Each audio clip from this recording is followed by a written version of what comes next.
Hello everyone, my name is Keith Watson and welcome to my course, Metasploit, Getting Started. I'm an information security professional and I've been working in the security field since 1997. I've had a lot of roles in that time, from a system administrator with security responsibilities, software development, security architecture, to my current role as a trusted advisor to clients. The Metasploit Framework has been around since 2003 and now has more than 1,900 exploits included in the current release.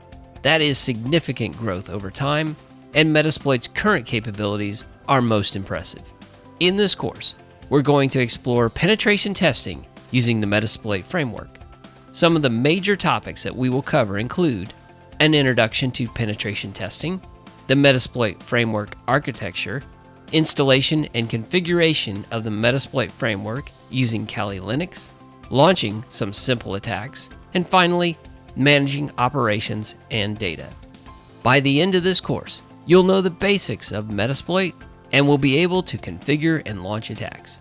Before beginning this course, you should have some familiarity with Linux and networking concepts.